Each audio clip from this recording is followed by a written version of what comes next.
Vergessen Sie alles, was Sie über die Zukunft der Autos zu wissen glaubten. Elon Musk hat Elektrofahrzeuge als das nächste große Ding angepriesen. Aber Toyota hat gerade eine Bombe platzen lassen, die das Spiel für immer verändern könnte. Stellen Sie sich das vor. Ein Auto, das mit Wasser fährt. Ja, Sie haben richtig gelesen. Wasser. Das ist kein wilder Traum. Toyota behauptet, einen Motor entwickelt zu haben, der Elektroautos überflüssig machen könnte. Aber wie funktioniert das überhaupt? Kann ein Auto wirklich nur mit Wasser angetrieben werden, ohne Treibstoff oder Strom? Und was bedeutet das für die Zukunft von Elektroautos? Seien Sie dabei, wenn wir Toyotas atemberaubende Innovation unter die Lupe nehmen und herausfinden, ob Ihr wasserbetriebener Motor die Autoindustrie aufrütteln und Elektrofahrzeuge in den Schatten stellen könnte. Toyotas wasserbetriebenes Auto bietet Vorteile gegenüber Elektroautos. Toyota erregt die Aufmerksamkeit der Automobilwelt mit einem verblüffenden neuen Konzept. Ein Auto, das mit Wasser fährt. Ja, Sie haben richtig gelesen. Wasser. Stellen Sie sich das vor. Ein Auto, das durch einen Prozess namens Elektrolyse angetrieben wird, bei dem Wasser in Wasserstoff und Sauerstoff aufgespalten wird. Der Wasserstoff treibt den Motor an. Und wenn er sich wieder mit Sauerstoff verbindet, wird Energie freigesetzt, die das Auto vorwärts treibt. Und das Beste daran, er gibt nur Wasserdampf ab, keine Verschmutzung, nur reine, saubere Luft. Diese revolutionäre Idee könnte den Kampf gegen den Klimawandel entscheidend verändern, die Umweltverschmutzung reduzieren und das Autofahren umweltfreundlicher machen. Toyota ist davon überzeugt, dass diese Innovation der Schlüssel zu einer saubereren, grüneren Zukunft ist, die perfekt mit der weltweiten Bewegung für Nachhaltigkeit übereinstimmt. Während Elektroautos seit langem die Helden der Umwelt sind, da sie keine Emissionen verursachen und mit erneuerbarer Energie aufgeladen werden können, bietet das wasserbetriebene Auto von Toyota eine ganz neue Möglichkeit. Im Gegensatz zu Elektroautos, die auf Batterien angewiesen sind, die ständig aufgeladen werden müssen, zapft dieses Auto etwas an, das in viel größerer Menge vorhanden ist: Wasser. Darüber hinaus kann das Elektrolyseverfahren mit erneuerbaren Energiequellen wie Sonnen- oder Windenergie betrieben werden, was es noch nachhaltiger macht. Aber das ist noch nicht alles. Während die Herstellung und Entsorgung von Elektroautobatterien die Umwelt belasten kann, umgeht das wasserbetriebene Fahrzeug von Toyota dieses Problem vollständig. Laut Hiroki Nakajima, Technikgenie und Executive VP von Toyota, ist dieses Auto nicht nur ein neues Transportmittel, sondern ein Blick in die Zukunft der Mobilität. Auf einer Veranstaltung in Japan machte er kürzlich deutlich, dass die Vision von Toyota über die Herstellung von Autos hinausgeht. Das Unternehmen möchte die Art und Weise, wie wir uns fortbewegen, revolutionieren und den Menschen innovative Möglichkeiten bieten, sich fortzubewegen. Gemeinsam mit Takahiro Kato, dem Leiter der Elektrofahrzeugabteilung von Toyota, und Matsumoto Yamagata, dem Leiter des Wasserstoff-Brennstoffzellenprojekts, unternimmt Toyota große Anstrengungen, um die Verkehrsindustrie umzugestalten. Das Unternehmen arbeitet bereits an Wasserstoff-Brennstoffzellenautos, bei denen Wasserstoff aus den Bordtanks mit Luftsauerstoff kombiniert wird, um Strom für den Antrieb des Fahrzeugs zu erzeugen. Elektrolyse und Motoraufrüstungen. Das Herzstück von Toyotas wasserbetriebenem Auto ist ein cooles Gadget namens Elektrolyseur. Dieses kleine Genie sorgt dafür, dass die Umwandlung von Wasser in Wasserstoff äußerst effizient und sicher vonstatten geht. Es braucht keine große Menge an Energie. Und das Beste daran, es spuckt kein böses Zeug aus, nur sauberen Wasserdampf. Im Gegensatz zu anderen wasserstoffbetriebenen Fahrzeugen braucht dieses Auto keinen großen klobigen Tank, um den Wasserstoff zu speichern. Der Elektrolyseur peitscht ihn genau dann auf, wenn das Auto ihn braucht, damit es leicht und flott bleibt. Damit das funktioniert, muss der Motor des Wagens allerdings ein wenig umgestaltet werden. Die Einspritzdüsen, diese winzigen Sprühdüsen, die den Kraftstoff in den Motor einspeisen, müssen für den Umgang mit Wasserstoff optimiert werden. Auch der Motorblock und der Zylinderkopf müssen verstärkt werden, da Wasserstoff mit hohem Druck verbrennt. Sogar die Ventile und Zündkerzen erhalten ein spezielles Upgrade, damit alles reibungslos und sicher läuft. Wir werden später noch genauer darauf eingehen, wie das Ganze funktioniert. Aber hier ist der große Gewinn. Der Wassermotor von Toyota ist anderen Wasserstoffmotoren haushoch überlegen, weil die Speicherung von Wasser im Vergleich zur Speicherung von Wasserstoff ein Kinderspiel ist. Wasserstoff ist ein Gas und benötigt daher schwere Tanks, die mit hohem Druck umgehen können. Und diese können auslaufen. was nicht gerade sicher ist. Wasser hingegen ist eine Flüssigkeit. Es ist leicht zu lagern, braucht keine ausgefallenen Tanks und bereitet keine Kopfschmerzen. Das macht diesen Wassermotor perfekt für alles. Von kleinen Autos bis hin zu riesigen Lastwagen und sogar Kraftwerken. Seine Einfachheit und Sicherheit geben ihm einen Vorteil gegenüber anderen Motoren. Außerdem hilft es uns, fossile Brennstoffe loszuwerden und die Umweltverschmutzung zu reduzieren. Das ist ein großer Schritt auf dem Weg zu einer saubereren, grüneren Zukunft für Verkehr und Energie. Aber hier ist eine lustige Wendung. Toyota hat sich das nicht aus dem Nichts ausgedacht. Ob Sie es glauben oder nicht. Die Idee von wasserbetriebenen Fahrzeugen gibt es schon seit einiger Zeit. Geschichte der wassergetriebenen Autos. Bevor Toyota auf den Zug aufgesprungen ist, haben andere versucht, Autos mit H2O2 zu betreiben. Wie sich herausstellt, hat diese verrückte Idee eine lange Geschichte. Machen Sie sich darauf gefasst, dass Sie von einigen wilden Behauptungen über wasserbetriebene Autos überrascht werden. Im Jahr 2008 sorgte das japanische Unternehmen Genesis Facts für Schlagzeilen, als es verkündete, es habe ein Auto gebaut, das Benzin und Diesel durch Wasser ersetzt. Das wäre eine echte Neuerung, billigerer Kraftstoff und ein glücklicherer Planet. Sie behaupteten, ihr Auto nutze ein ausgeklügeltes System, um Wasser in Wasserstoff und Sauerstoff aufzuspalten und verbrenne dann den Wasserstoff, um herumzusausen. Aber hier ist der Haken. Experten haben herausgefunden, dass das Auto nicht nur mit Wasser fährt. Es brauchte eine spezielle Zutat namens Metallhydrid, um zu funktionieren. Es war also nicht das versprochene reine Wasserwunder. Genesis Facts, unter der Leitung von Jenna Pack, hat nie den Beweis erbracht. Und die Wissenschaftler haben es nicht geglaubt. Sie wiesen darauf hin, dass Wasser sehr stabil ist. Um es in Wasserstoff und Sauerstoff zu spalten, braucht man eine Menge Energie. Nach den Regeln der Physik kann man dem Wasser nicht einfach so Energie entziehen. Das ist so, als würde man versuchen, Saft aus einem Stein zu pressen. Es war nicht das erste Mal, dass jemand versuchte, diesen Traum zu verkaufen. In den 1980er Jahren schwor ein Mann namens Stanley Meyer, er habe einen Dünenbuggy gebaut, der auf dem Wasser fährt. Klingt cool, oder? Aber er hat es nie bewiesen.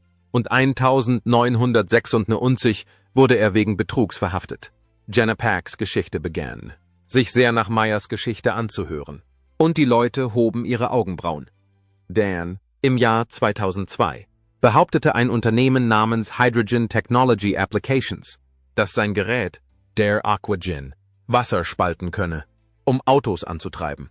Sie begannen mit Schweißarbeiten, sagten aber bald, dass damit auch Fahrzeuge betrieben werden könnten.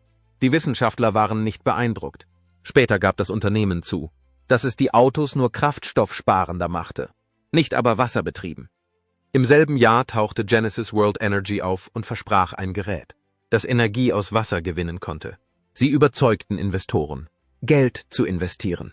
Aber raten Sie mal, kein einziges Auto kam jemals an. 2006 landete ihr Chef, Patrick Kelly, wegen Betrugs im Gefängnis. 2008, im selben Jahr, in dem Jenna Pack Wellen schlug, trat ein Sänger aus Sri Lanka namens Tushara Riale auf den Plan und behauptete, er habe ein Auto mit nur 3 Litern Wasser 190 Meilen weit gefahren. Sogar der Premierminister von Sri Lanka hat ihm den Rücken gestärkt. Aber die Aufregung währte nicht lange. Tushara wurde wegen Betrugs verhaftet. Und seine Geschichte entpuppte sich als ein weiterer übertriebener Schwindel.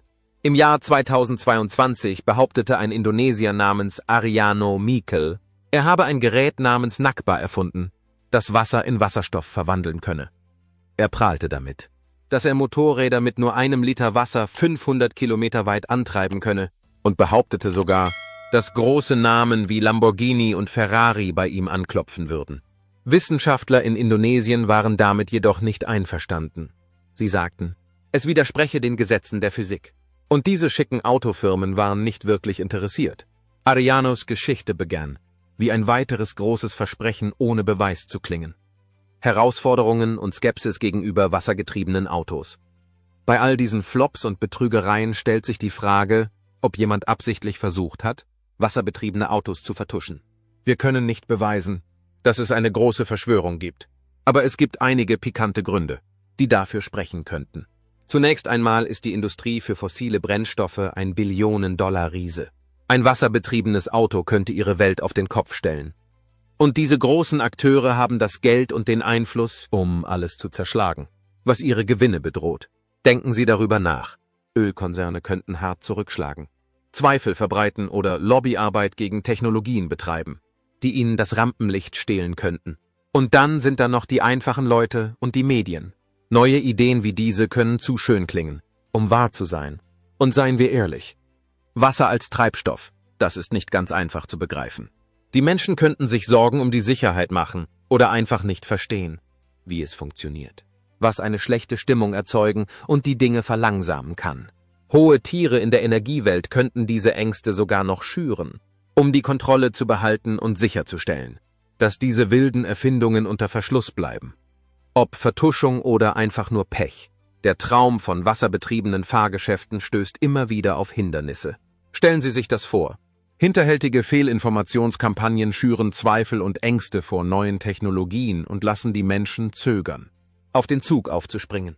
Doch jetzt kommt Toyota und stellt seine Pläne für ein wasserbetriebenes Auto vor. Und sie untermauern es mit echter Wissenschaft. Dank seines großen Einflusses in der Automobilbranche, seines guten Rufs und seiner umfangreichen Ressourcen könnte Toyota Wasserfahrzeuge von einem verrückten Gerücht zu etwas machen, das man auf der Straße sehen kann. Wir könnten an der Schwelle zu einer ganz neuen Ära stehen.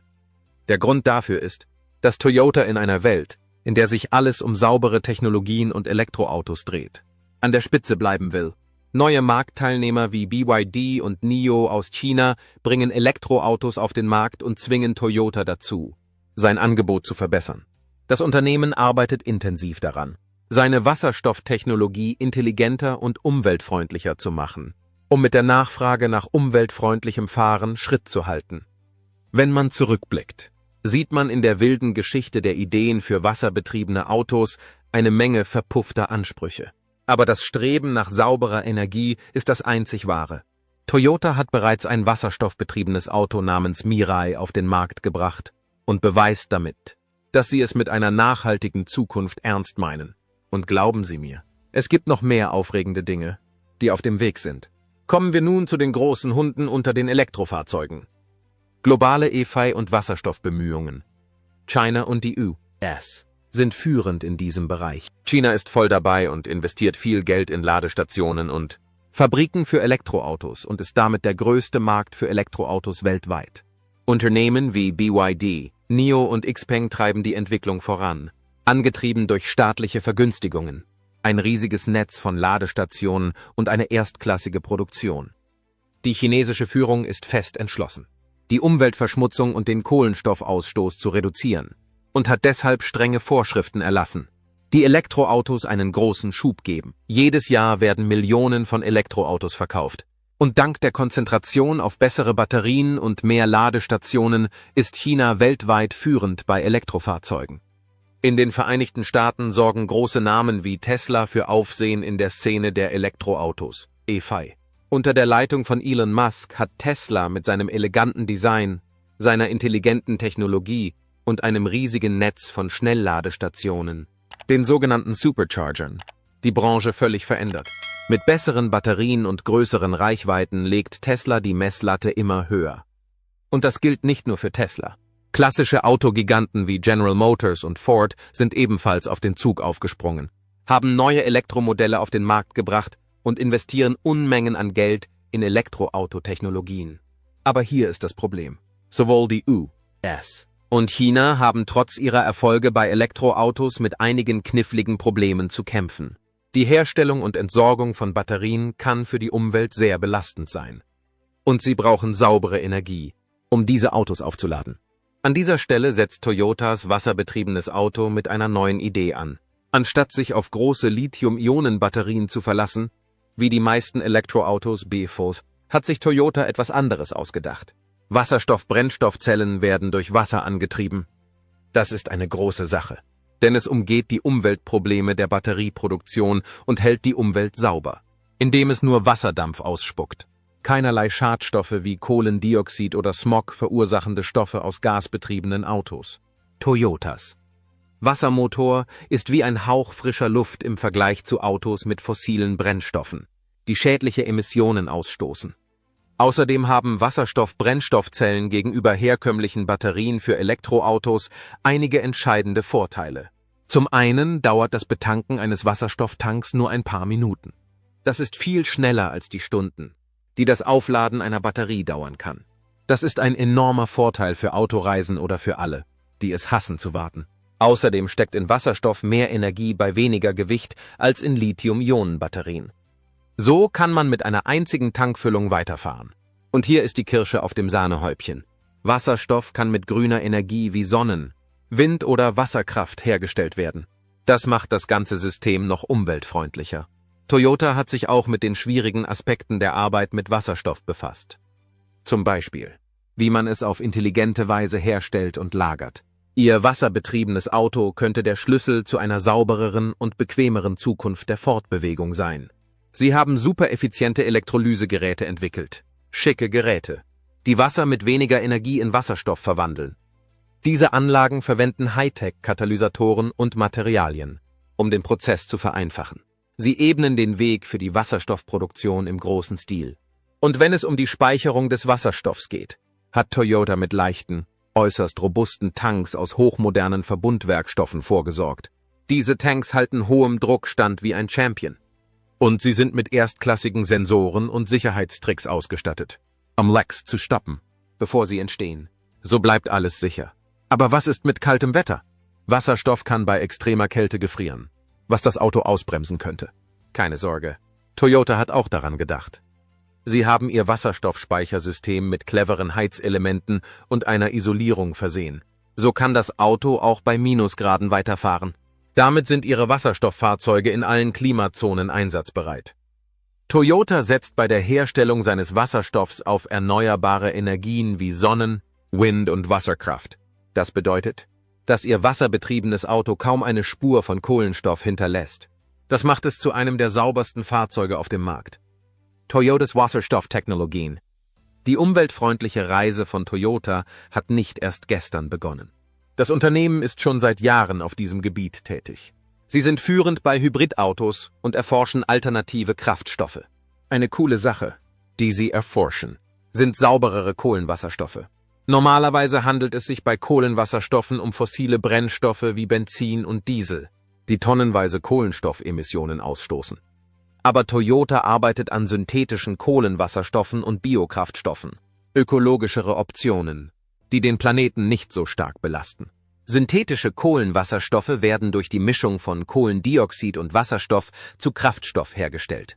Sie recyceln im Grunde genommen CO2, um das gesamte Kohlenstoffproblem zu verringern.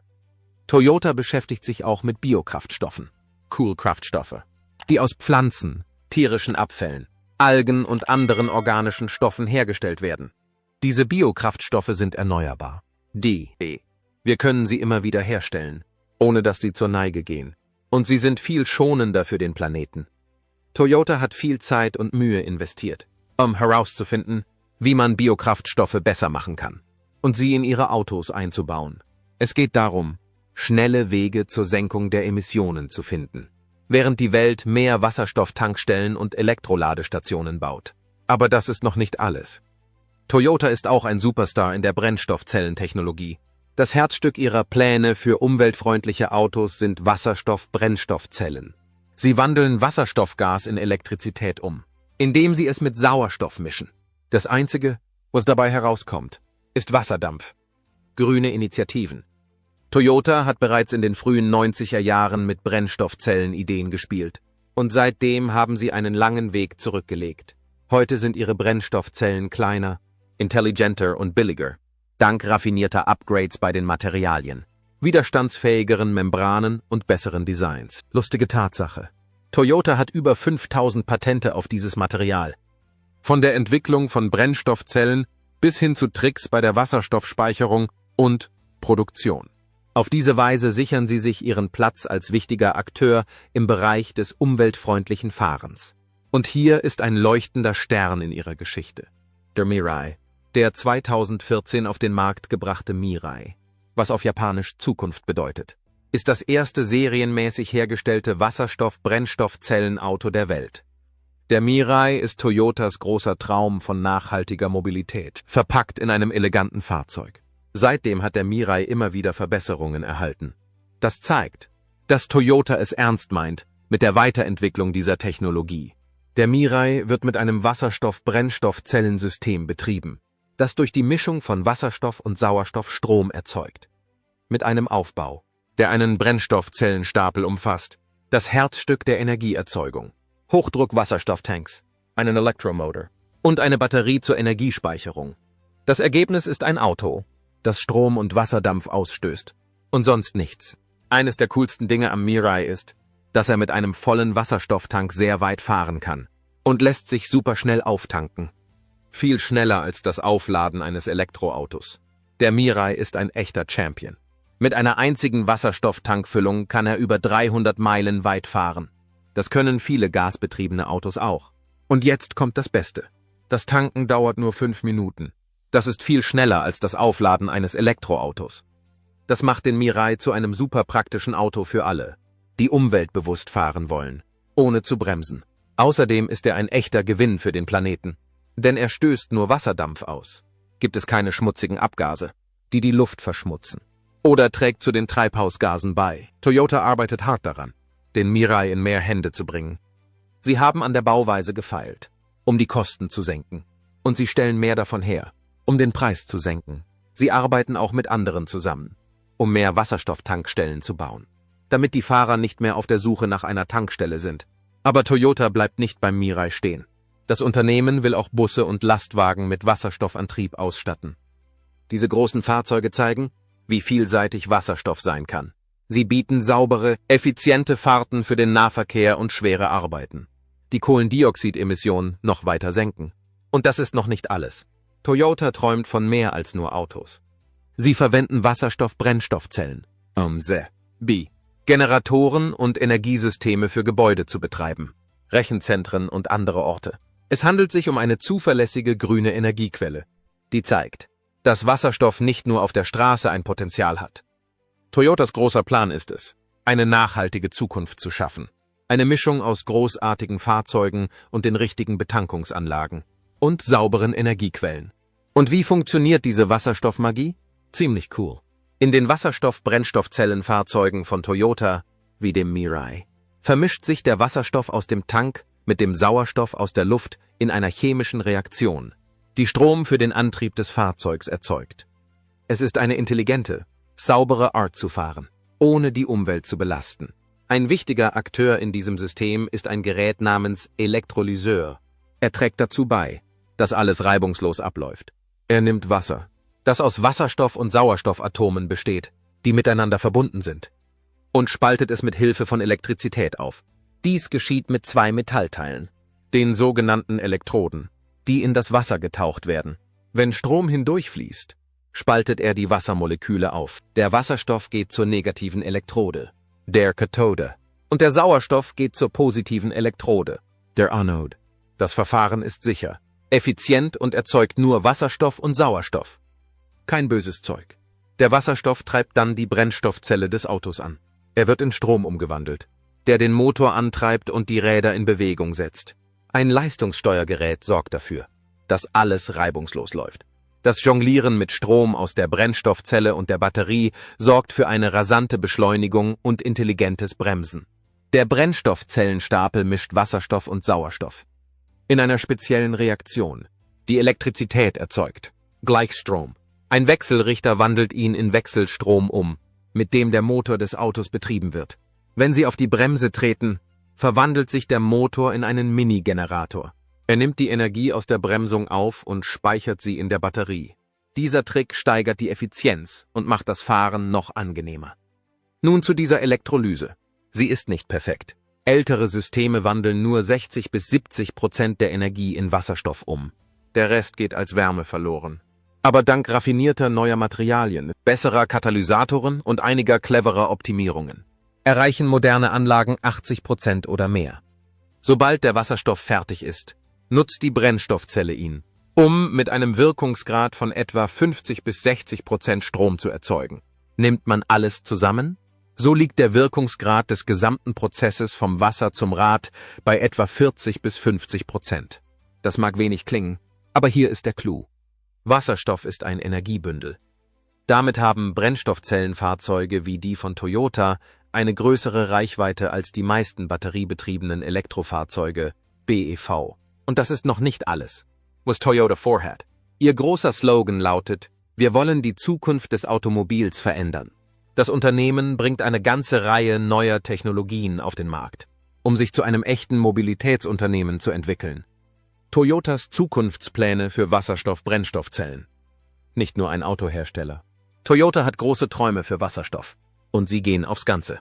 Sie sagen voraus, dass Europa, China und Nordamerika bis 2030 die Platzhirsche auf dem Wasserstoffmarkt sein werden. Der Markt für Brennstoffzellen wird sich auf etwa 5 Billionen Yen belaufen. Das sind etwa 5,7 Milliarden Pfund pro Jahr. Um ein großes Stück vom Kuchen abzubekommen, hat Toyota einige aufregende Pläne auf den Weg gebracht. Ab Juli 2024 wird eine neue Wasserstofffabrik eröffnet, die alles rund um die Brennstoffzelle schneller und intelligenter machen soll.